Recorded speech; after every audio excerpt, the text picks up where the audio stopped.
Monsters is a podcast about the worst human beings on the planet. The episodes of this podcast deal with murder, dismemberment, torture, rape, child abuse, and mental illness. Please turn back while you still can. Listener discretion advised. On July 10th, 2019, Michael Jones Jr. killed his wife, Casei Jones, with a baseball bat. He claimed that the pressures of their relationship became too much. Approximately 1 month later, he strangled the 2 boys that Casei had with her previous husband. They were 10-year-old Cameron Bowers and 5-year-old Preston Bowers. 2 weeks later, he drowned the 2 daughters he had with Casei, 2-year-old Mercali Jones and 1-year-old Ayana Jones. He kept all of the bodies in the house for a few weeks before putting them in his van and keeping them there for another 2 weeks. This is Monsters. Come back and find out that he's deceased. Tapping me on the head, telling me I'm cheating, telling me let me see your phone. Just kill her, and then she died. I think Diego Campione is totally in the wrong, and I hope he burns in hell for all his sins. Hell's not a very fun place. I only have 2 hands. I'm not 4 hands, girl. I'm 2 hands. And our nerves just get escalated.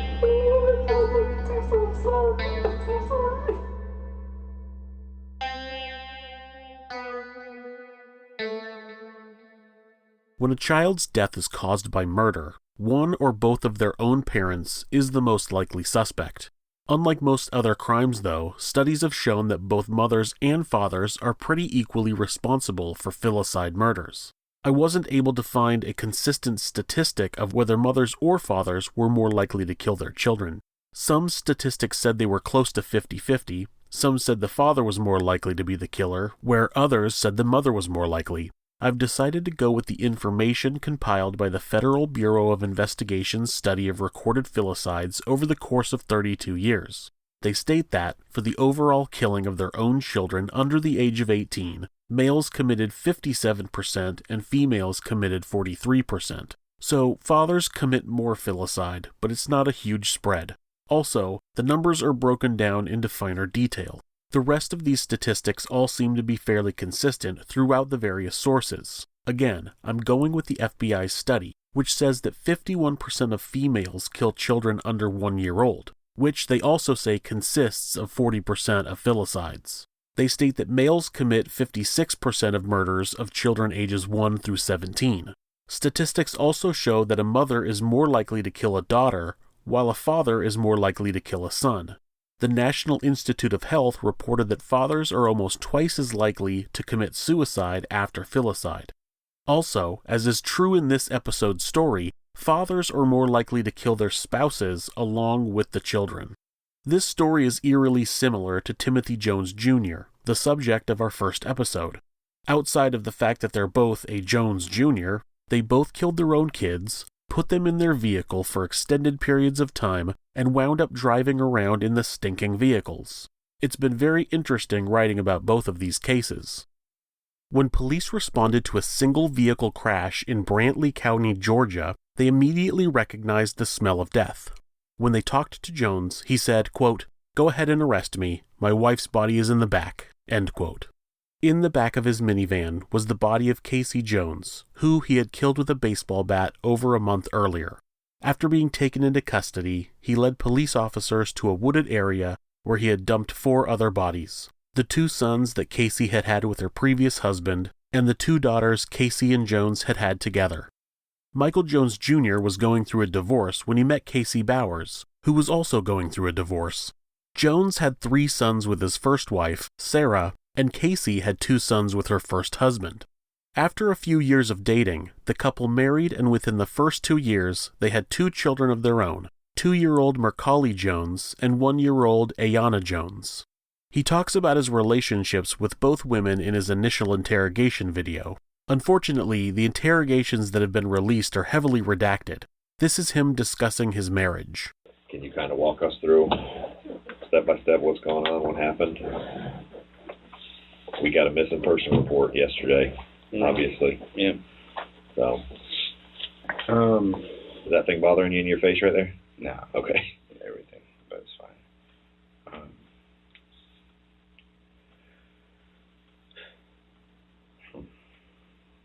again. How long have you guys been married?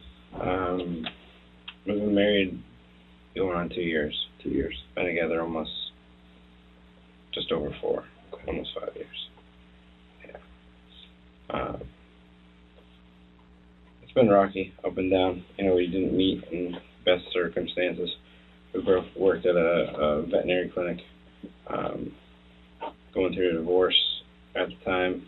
I was previously married. You or her? I was going through it, and she was as well. So we met, talked. I have kids from previous marriage. My wife, ex-wife rather. Who's that? Took Sarah. Okay. Took them to Vermont, and so off and on, I'd go up there and see him or whatever, and that was always an issue in our relationship. We'd break up, wouldn't see each other, and then about going on 3 years now was the last time I was in Vermont by myself, seeing my kids. Your kids was there? Yeah. Okay. How many kids do you have with her? 3. Yeah. Throughout Michael and Casey's relationship, his first wife, Sarah, and his 3 sons were living in Vermont. He would occasionally travel there to visit, but he said it was always an issue in their relationship.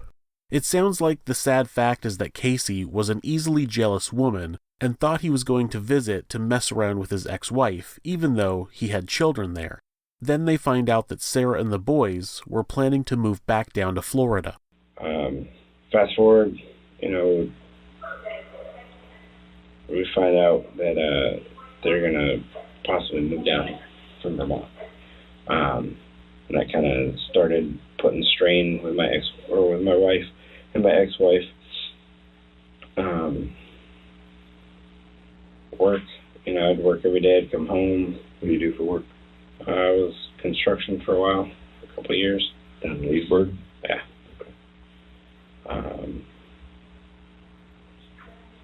And I'd come home and be at home. Next day work, do the same thing over and over. No issues. She started accusing me of cheating on her, or just constant berating of negativity from her. And I don't know, it was just get escalated. And one day, she stayed at the shop at my job. I had a couple of jobs to go out to, and she just wouldn't stop calling the phone. I'm in there, putting cabinets in the kitchen, and the phone won't stop ringing. So I hung up, turned off the phone. That made it worse. And that evening, it was just awful. I tried to lay in bed. She, decided that she didn't want to lay in bed with me. So I'll take the chair. So musical chairs. Go to the chair, or I'd go to the floor, or go to the bed, just to get away from her. She was in my face, constantly. To the point where it was literally, she had her phone flashlight, in my face, tapping me on the head, telling me I'm cheating, telling me I'm, let me see your phone. And at that point, it's like, you can have the phone, but you need to get out of here. And so one thing led to another as far as arguing. Got in each other's face, screaming match. Kept telling her, you gotta leave, and then she actually reached, we have a recliner in the living room, reached and grabbed after the bat, and kind of, hit me, broadside me or whatever. Once his ex-wife moved back to Florida, he said that Casey became even more jealous and was constantly accusing him of cheating. He said that at one point, she was calling and texting him while he was at work. A detective during a second interrogation says he talked to that boss, who confirmed that. I had a job with a guy who made cabinets, and the company fell through. That was a year ago, though, right? No, this was just a few months ago that I started there. What was his name? I think I've talked to him too. He said that you were getting phone calls all day long and text messages all day long from Casey, and Oh, that would be Phil, probably. yeah. No, I worked for him for a couple of years. He mentions that he's sitting in a recliner and that Casey reached by the recliner and grabbed a bat. At this point, the audio is redacted because they can't release anything that would be considered a confession. He says, quote, "The strain of it all, I guess it just caught up with me. It was just building up, building up, building up. Before I knew it, it was too much," end quote. He tells investigators that Casey started using a child's aluminum bat to push him. From what I understand, she has one hand on the handle and the other hand on top of the bat, and she's pushing him with the broad side of the bat. He took the bat away from her and repeatedly hit her on the head until she was dead. This all happened while the children were asleep. After he killed Casey, he put her body in a plastic tote and hid it in a closet. He then cleaned up the blood as best he could before the children woke up. At this point, the children end up going back and forth, staying with family members since it's their summer break from school. So then it's summer, so the boys, her boys end up going with their father for a couple weeks. So I have the girls. It's me and the girls. When did you take the boys to Dad? I know they came back before the weekend before the 22nd, and they were gone for about 10 days. So maybe the 12th of August or so. Okay, that's when they went to Dad's on the 12th, so a day or two after this happens. On July 27th, Cameron and Preston went to stay with their biological father, Richard Bowers. The following Thursday, Michael used Casey's phone to text her mother, Casei Jones, to ask if she would watch the girls for a couple of weeks. What grandmother is going to say no to that? So, Mercalli and Ayana go visit with their grandmother. Cameron and Preston return from their visit with their father on August 10th. Yeah, school's, approaching. Boys come back. How do the boys end up back there? Obviously Dad would normally call, text. How would that happen? It was previously with a drop-off. It was determined what time, what day. Time frame was up in the air, so he texted, and I went and picked him up. Okay. So he texted you or text her, or what's you guys' relationship like as far as with him? We haven't talked much. Not really any relationship there. Okay, so it's really no communication. Yeah. Okay, so just I got the boys. Where do you guys meet? We met at the Lake Square Mall, Leesburg Mall. Okay. Where does their dad live? Here in Georgia somewhere. Okay. Yeah. He did live in Florida for a while. He moved here a couple of years ago. Okay. And they've been going back and forth as far as custody goes and when he can have him or if he can't, and he just kind of fell off the face of the earth and came back into the picture. Really?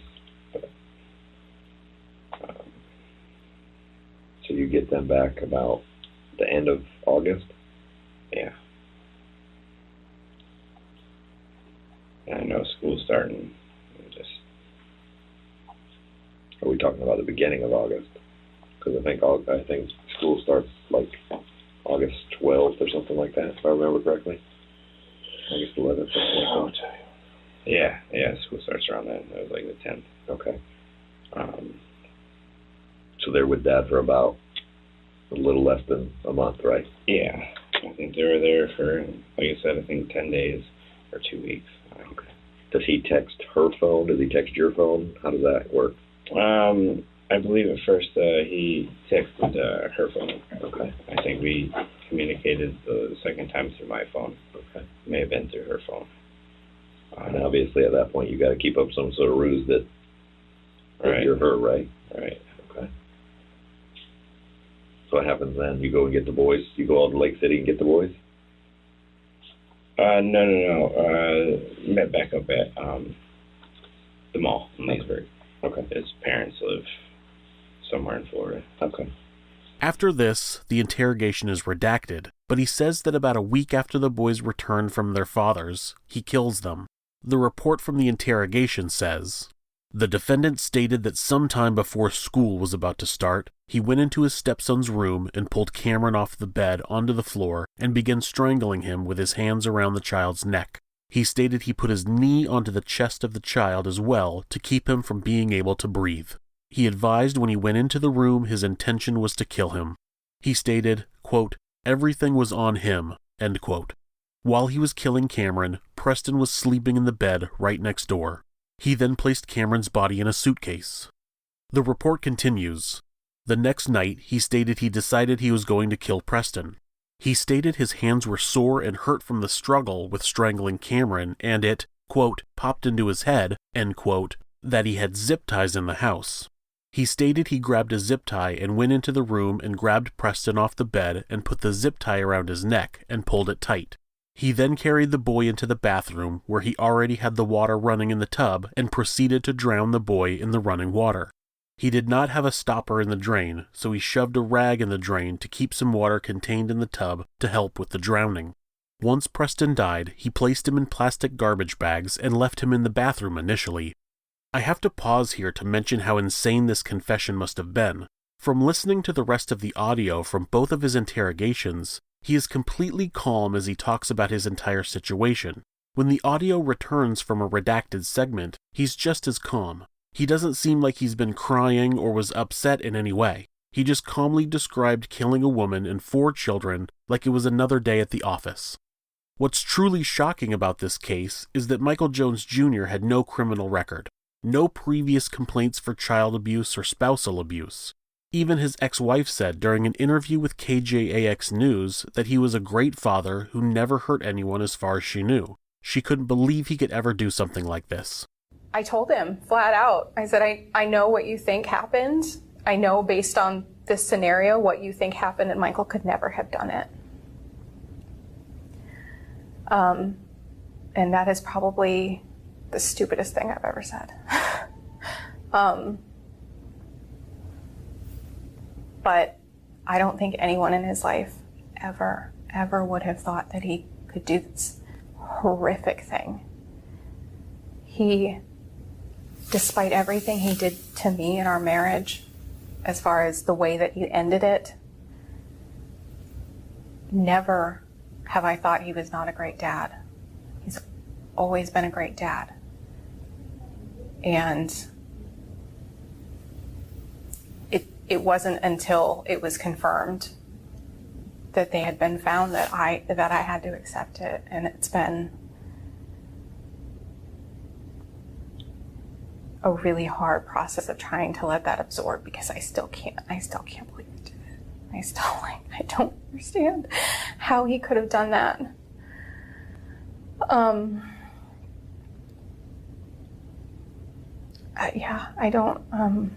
It doesn't make sense at all how anybody could, like I've read other cases, but I know him, and that's not him.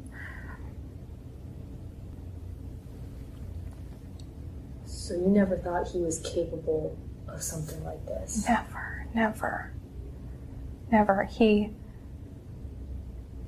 never hurt me physically. He never hurt the kids. He's never laid a hand on anybody, as far as I know. At one point in the interrogation, he described a time when he called the cops on his mother-in-law for slapping her granddaughter. It sounds like the child she slapped was one of his sister-in-law's kids, not one of his own. What's you guys' relationship like? I mean, is this an ongoing thing where you guys are at each other like this, like fighting, or? It just got worse. Like, little things all the time with her. She would come at me, and we'd argue, and never really got physical. We had 13 people living with us in Leesburg. Really? Nikki, my mother-in-law, my sister-in-law, and my sister-in-law's 6 kids, with our 4. And it was pretty tumultuous. I mean, it was rough. To where we had to call the police on Nikki, actually. She slapped her granddaughter across the face. And things got out of hand. On August 14th, Nikki Jones said that Michael picked up his daughters from her house. It's not clear what he told the children about why their mother and the two boys were not around. He could have easily told the girls that Cameron and Preston were with their father, but how did he explain their mother's absence? How did he explain her absence to the boys before he killed them? A week and a half after he picked up his daughters from their grandmother's house, the property owner of the house Jones was renting began the eviction process. He still has 3 dead bodies in his house, which are probably creating a pretty foul smell. He's also using Casey's phone to pretend to be there through text messages and Facebook. Does Nikki and her sisters and everybody start calling? What's going on with the phone? I know she's got a phone, right? Yeah, she had a phone, so I had her phone for a while, and I would text and pretend to be Casey. And what's Casey's phone number? 352-360-8140. Okay. And what do you know what provider that is? Yeah, it's Sprint. Okay. Yeah. What's your cell phone number? Or what was your cell phone number until recently? 352-530-9730. Okay. And so you're pretending this whole time to be Casey obviously on Facebook too, because you got some like collages that you made or something on Facebook and posted them, and also Sprint for yours. Yeah, same. It's another same one. Thank you. So then you're answering text messages back and forth, and yeah. So on August 28th, 5 days into the eviction process, Jones put his daughters in the van and drove to City Hall in Bellevue, Florida. He sat in the parking lot trying to build up the courage to turn himself in. This is what the police report says. He described looking over at the police department nearby, trying to get up the nerve to go turn himself in, or hoping someone would arrest him. At some point, he decided to break Casey's phone, which he still had in his possession, and he threw it in a dumpster across the street from Bellevue City Hall. He stated he drove around for a while, then went home and decided to kill the girls. He advised he filled the bathtub and picked up Mercalli, carried her into the bathroom, and held her underwater until she was dead. He then repeated the process for Ayanna. He placed both girls into a plastic tote bin together. He just decided to kill his daughters. Once the girls are gone, he goes to stay with his ex-wife and 3 sons in Jacksonville. There was a hurricane coming, and since they were new to the area, they were pretty scared. Jones said that Sarah had a boyfriend, but he was still back in Vermont, so they were afraid to be alone during the hurricane. So you're staying with Sarah. Is Sarah asking about the babies and what's going on, or? No, I mean, I would keep the kids, and she would, go to work, and on the weekends, do Uber and stuff like that, and so there wasn't much conversation about it, here and there, but, I would tell her that, Casey and I are separated, and I think she's with her mom right now, so. Okay. So you kind of just covered that first, yeah. And did she think much of it? Was she excited that you were back? Are you guys dating again, or? No dating. She has a boyfriend of a couple of years, and he's up in Vermont. Nothing. Okay, so you're just kind of crashing there and spending time with the kids. Yeah. Okay. And well, I was there for the hurricane for that week. Just thought, hey, you should come and stay with us. And you're in a trailer, and I told her that the girls were with their mother, and she said, well, come stay with us because they're freaked out. They just moved down here a few months ago. Okay. Nothing happened in the hurricane, obviously, but I still stayed there. And her boyfriend was there at that time? No. He's okay. He lives in Vermont.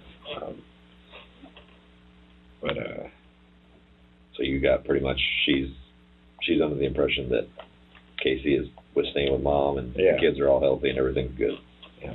Some people believed that Sarah must have known about what her ex-husband did, but she said he seemed completely normal. And judging from his behavior during his interrogations, I believe her. He shows absolutely no emotion toward the murder of his wife, his 2 daughters, and her 2 sons. During the Labor Day weekend, Jones went back to his home and transferred all of the bodies into his van.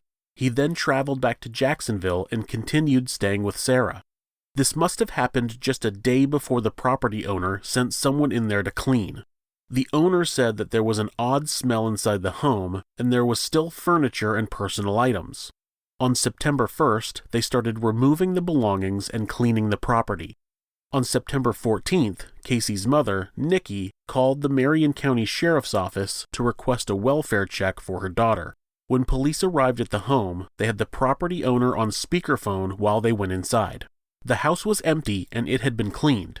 One officer says that when they, quote, broke the seal, end quote, on the front door, they could smell it, meaning the unmistakable smell of decomposition. They also noticed fans running in one room. Yeah, one of my guys mopped the floor. I'm not sure which one. Okay, so you didn't like hire a crew to come do it, just one of your guys that normally work for you? Correct. Okay, that's all I needed to know.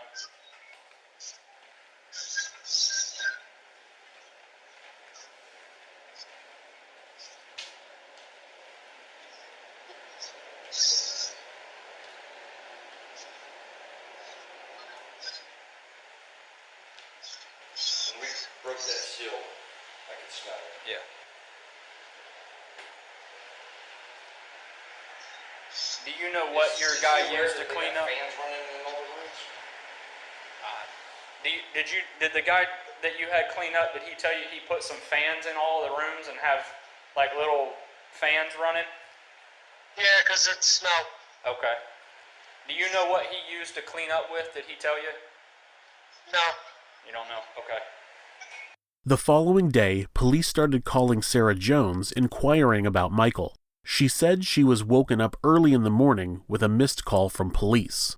And I woke up about 4 to a missed call, voicemail from the Marion County Sheriff's Office that just said, call me back. And obviously it was strange. And there's a history in our past from the end of our marriage where the police were involved, and so alarm bells were there. But again, he'd been normal. He'd been playing hide and seek with the kids all day and at the pool. And so I woke him up at 4 a.m. asking what the deal was. Why are they calling me? And he said he didn't know. It might have to do with the trailer. He said that when he'd gone back the last time, there was something wrong with the trailer. He couldn't live there anymore. It was on a bad foundation. He said he was pissed off at his landlord. He was going to take him to court, all this stuff.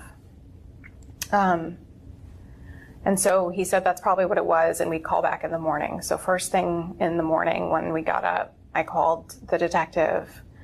And that's when I discovered that Casey and the kids were missing.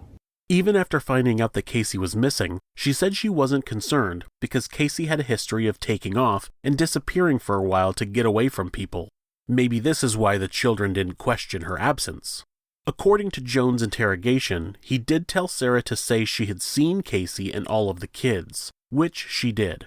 She woke me up early morning and asked me what was up with, is there any reason why Marion County would be, looking for you?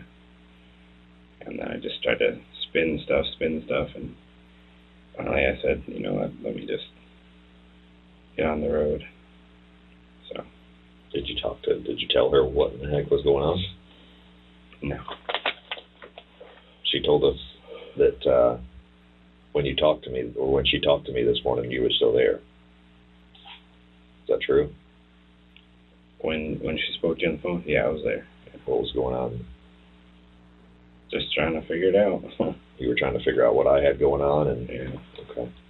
Did she talk to you? Did you tell her what to say to me, or? No, I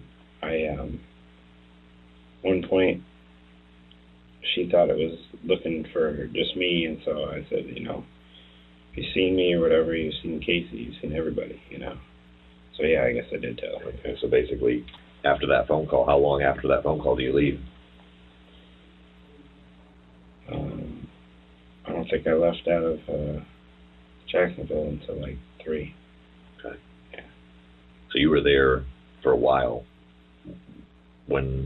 After I called her the first time, I mean, did you ever tell her exactly what was going on, or you just kind of, I got to get out of here? Yeah, I just told her I got to get out of here. Did you get out of there after I called the second time? Around that time, yeah, because she'd come back. She left the house and come back. And we talked about,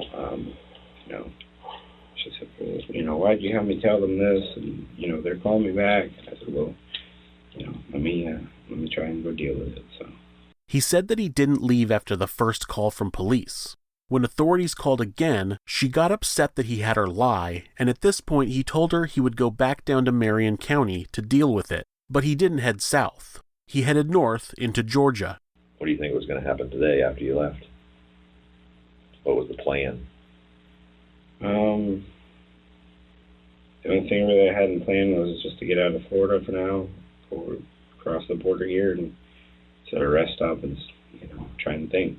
I'd like to say that, sit here and kill myself, but, that's not it, just running. So whenever that second call came in, you knew it was probably time to get going. Yeah. And you left and didn't really have a plan, because obviously you weren't planning for detectives to start calling you. Did you see any information about them missing or anything? No, I didn't see anything. She told me that there was some stuff on Facebook. Sarah did? Yeah, Sarah did. Yeah. Does Sarah communicate with Casey's family? No. So it would have had to been something that we posted or something like that? Yeah, well, I think it was something that was reposted. Okay. Through family members. So she's Facebook friends with my mother and stuff. Okay. I assume they. Did you call your mom at any point and tell her what in the heck was going on as far as? No, my relationship with my mother's been rocky for a long time. Okay. I try to keep it, together as much as possible, but I message her, a couple times a week, but other than that, I haven't actually spoke to my mother in a long time. To hear her voice. So you get up here into Georgia. What made you, is there any family, any friends, anybody that's this way? No. So you're just driving. You got money to go anywhere? No, that's why I had, $40 when I left, and so I figured I put some money in the tank and drove, and figured I'd get across the border, like I said, into Georgia, and sit at a rest stop and think, before people came after me. Think. His goal was to head into Georgia and stop at a rest area to think about what he was going to do next. He claims to have had $40 on him and no plan. He ultimately decided to dump the bodies and found a wooded area where he dumped the bodies of the 4 children. He then started driving out of the woods and said he was messing with the GPS, which caused him to swerve off the road and crash. Tell me about this. This is another question I had. How did you wreck the van? What happened there? Like I said, after I got out of the woods driving or whatever, the GPS is like rerouting me, and so I'm messing with the GPS, and it's touch screen, and I'm looking this way, and I swerved out the road once, and then kind of like, okay, pay attention, and I swerved again, and that was it. It just kept going down, and I slammed into that, and that was it. What happened then? I got out, trying to collect myself and figure out, what was up. Were you injured? No. I mean, my ankle a little bit, and other than that, no, I had a seatbelt on. You can kind of see up here. Is that you got a little? I think so, yeah. I haven't seen myself, but so I had some. A seatbelt, yeah. But I wonder what that was. Yeah. I got, the powder or whatever it was in my eye. It was burning a little bit, so I got out and found something to wet my face, and, people were driving by, and I was telling them I'm all right. And I knew that my phone would at least call 911. So I called 911. I didn't know where I was. I saw 2 different road signs. I said, I'm in between here. How did you call 911 with your phone? Oh, I guess emergency. That's right. Yes, 911, yes. So you call 911 and you wait for the troopers to show up? Mm-hmm. They talk about him calling 911 with his phone since it's an emergency. He says at another point in the interrogation that his cell phone had been turned off a few days prior due to non-payment. When the police arrive, he confessed to having his wife's body in the van and is placed under arrest. The Marion County Sheriff's Office gave a press conference. First of all, thank you for everybody being here. We're here because of the missing mother, along with her 4 children. Obviously, most everyone here already knows that we have identified her because my detectives have tirelessly been working for the last 24 hours to find them. But unfortunately, true evil poked its head up here in Marion County. That's about the only best way to describe it. Michael Jones was located in Brantley County, Georgia, following a traffic crash. That's where the mother's body was found in the vehicle. And then we have also pretty much found, after interviews, after everything at the scene has led, that we have finally located the remains of all 4 children.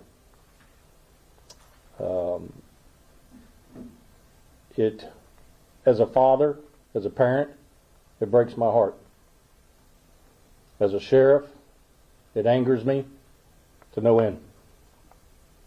Something to this degree, how a human being could even do this. What I can assure you is the hard work of my detectives of putting stuff together to ensure that this person returns to my jail and justice will be served upon him. Now, as far as I'm concerned, as the sheriff of this county, underneath the jail ain't good enough. He has no right to walk the face of this earth. I hate to be him when he stands before the Lord. But unfortunately, there's nothing I can do to bring those children back. And how someone could do this, I do not know. Nor will I even try to guess why someone would do such evil to a child. And I'll open it up to questions. Where were the remains of the 4 children found? Right now, we're not disclosing that. I don't have the specifics personally. I want everybody, before we get fully into these questions, which is a good one, it's a good question. I may not answer every one of your questions, because what I'm going to assure is the integrity of this case is to its highest, so that when we do go to trial on this individual, no one could poke holes into this case whatsoever. But they have been located, and I don't have it exactly. When we were there, we spoke with neighbors who gave their opinion that they thought that this had maybe happened a month ago. Are you able to talk to timing of this, when he may have killed either his wife or these children? It is unclear at this time, okay? What we do know is, based on family, they've been missing for roughly about 4 to 6 weeks. It was reported Saturday night, and obviously we located and turned this over within a 24-hour period. And from there, the reporting how long and all that, why, don't know. The question of why was asked multiple times, and he really never gave an answer past, quote, "things built up until I snapped," end quote. Michael Jones Jr. was immediately charged with second-degree murder for the death of Casei Jones. After the identities of the children had been confirmed and an autopsy was completed, he was charged with 4 counts of first-degree premeditated murder. He is still being held in Marion County Jail awaiting trial.